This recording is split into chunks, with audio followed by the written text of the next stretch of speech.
Welcome to Northwest ISD and welcome to an overview of how we provide gifted and talented services in the district. The Texas State Plan for Gifted states that annually, each teacher who is new to a district should receive an orientation to that district's gifted and talented identification process and the district services for gifted and talented services. This video will fulfill that requirement. The first thing we're going to discuss is service design. How do we provide services for all of our gifted learners in elementary, middle, and high school? As we look at each level, you'll see that grouping is a large part of how we design our services. According to NAGC, grouping is often the most effective and efficient means for schools to provide more challenging coursework, giving these children access to advanced content and providing them with a peer group. So first we'll start with our elementary services. In Northwest, we have a pull-out program, meaning that students identified at some point during the week will leave their regular classroom and go to GATES, which is their time with other gifted learners in that grade level and a GT specialist who provides services for that group of students. And the services are designed around research and the engineering design process. It's designed around the strengths and the needs of the gifted learners. Services also focus on social emotional components. And as you can see, the number of minutes varies from grade level to grade level. As the students get older, there is an increase in the number of minutes that they are served. In addition to GATES, the GT specialists on elementary campuses also provide enrichment opportunities, not just for gifted learners, but for other students as well. And enrichment will be based on a variety of things: the student population and their needs, the needs of the classroom teacher, the campus improvement plan, and you'll see it occur in a variety of different forms, whether it's the GT specialist might come in and model a lesson. She might pull small groups. She might do some team teaching. So it'll really look different from campus to campus. For our middle school students, you'll see that we offer GT sections of ELA as well as math. For science and social studies, gifted learners should be taking those pre-AP classes. And as students move into high school, those services are very similar. We continue to have GT sections of English and math, some math classes, as well as some social studies classes. In Northwest, for our secondary students, we primarily serve through pre-AP and AP classes, but of course students are welcome to take dual credit and on-ramps and a variety of other things, but their primary services are found in the GT sections as well as pre-AP and AP. And we provide services beyond the classroom at all levels. A variety of school clubs and academic competitions, leadership opportunities, different opportunities in the arts, destination imagination. While not all of these fall under the gifted or advanced academics umbrella, these are all ways that students can be served depending on their educational needs.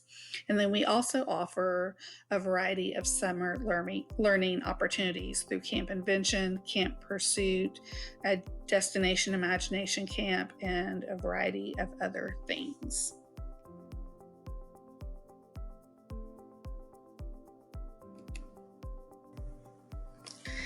And when we're thinking about designing the services for gifted learners, the academic cognitive piece is important, but the other thing that goes into providing services is really considering the social emotional needs of gifted learners. That is another big part of how we provide services. And it is important to keep in mind that a student's behavior or their performance on any given day, any particular assignment, is not always an accurate indicator of gifted behavior. When you see patterns of behavior that you have questions about, that concern you, you will want to reach out to your GT specialist or a GT teacher on your campus to offer you some support. It is important to keep in mind too that gifted learners struggle with the same challenges that their on-level peers may face, including some of the ones you see listed here. And sometimes they're just at a different degree. So it is important to keep in mind the social emotional needs as well as their cognitive needs when they are sitting in your classroom. Let's talk about identification now. As a district, we offer 2 screening windows each year, once in the fall and once in the spring. In all grade levels, it looks the same.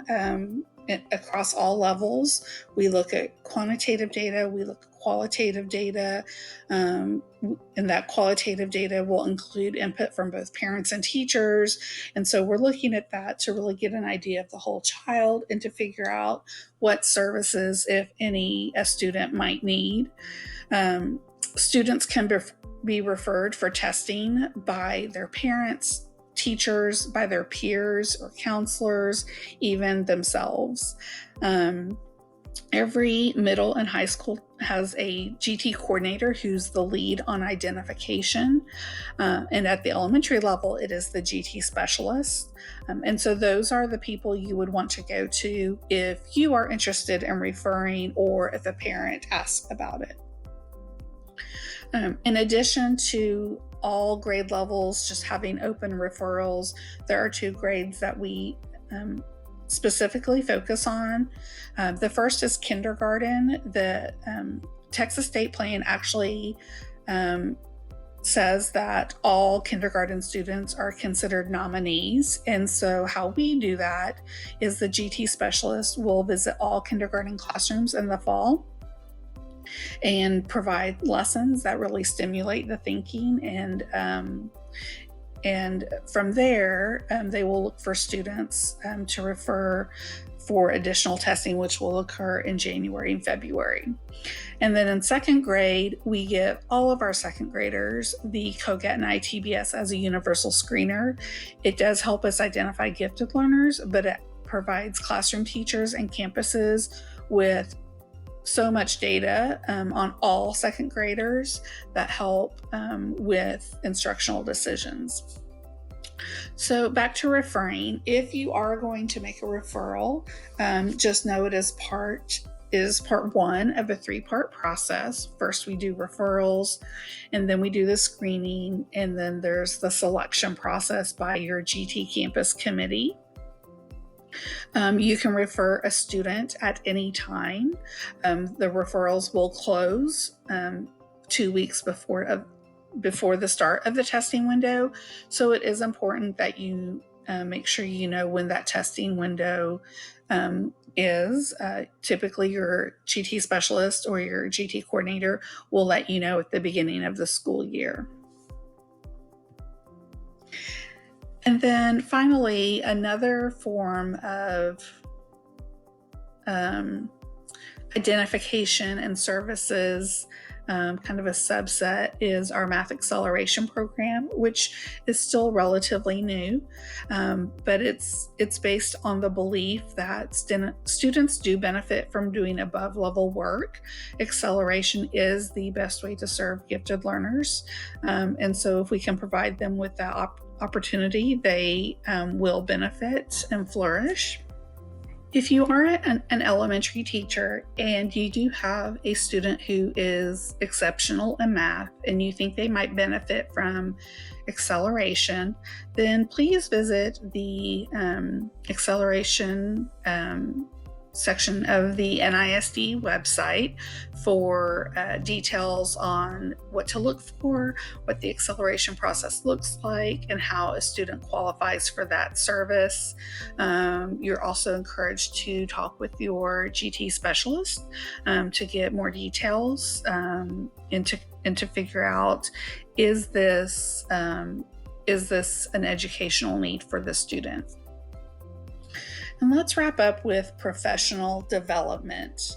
The Texas State Plan talks about a couple of different types of professional development. The first is the 30 clock hours, which is the foundational part of professional learning when it comes to gifted education.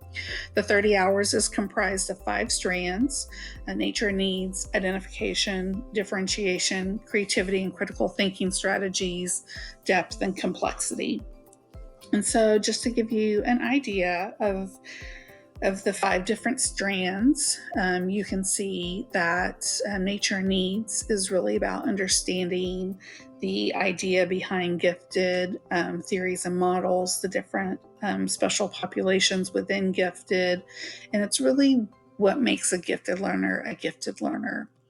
Identification is, of course, how do we find these gifted learners?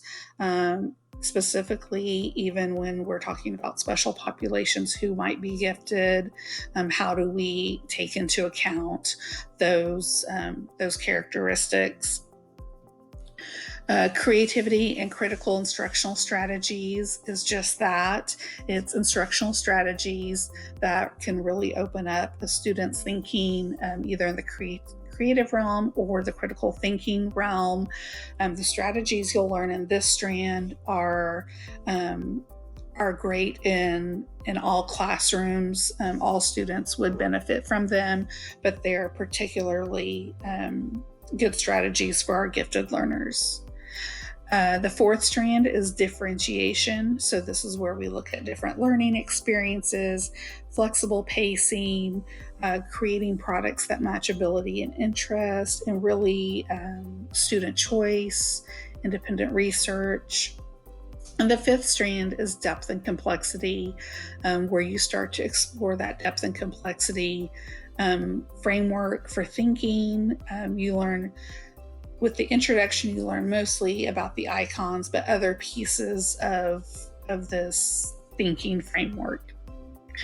And then once you've gotten the 30 hours, and so you typically take the 30 hours at one time, so like during the summer or across the school year, and you are asked to get your 30 hours within your first 3 years of being in Northwest. But then once you've gotten your 30 hours, you'll take an annual 6-hour update where you have choice, and you can design it based on the campus needs, your T-test goals, and your personal needs. We offer book studies, online courses, face-to-face. We offer classes at Engage. Sometimes there might be something at Region 11, but there's a lot of opportunities to get your update once you've taken the 30 hours. And finally, elementary teachers, the GT specialist on your campus is there to serve gifted learners and to lead the identification process, but the GT specialist is also there to support you, whether it's helping you develop differentiated lessons and activities, or assisting or leading with small group instruction. Maybe it's modeling how to implement the depth and complexity icons, or a particular critical thinking strategy. It may even be leading extracurricular activities and providing enrichment opportunities. So that GT specialist is absolutely a resource for you. And secondary teachers, while there is not a GT specialist on your campus, there are GT teachers, some of whom have been teaching gifted learners for quite a while. And so also consider them a resource. whether you need to talk through a lesson, or maybe a gifted learner is having some challenges and you're not quite sure how to support them, or maybe you're looking for a particular resource to help you. The GT teachers on your campus can help you. If nothing else, they might just point you in the right direction. And I hope you know that I am also a resource for you. While I do serve the gifted learners in Northwest, I also serve the teachers, and I am here to support you and help you in any way that I can. For just general information about gifted services in Northwest, you can always go to the advanced academics portion of our district website, and then you'll also see a link to differentiation resources, which is a Google site with resources compiled by some of our specialists. It is a work in progress. So if you don't see something that you'd like to see, shoot me an email and we will add that to our to-do list. Thank you so much for listening and for being a part of Northwest ISD. And hopefully I will see you next summer at the 30 hours.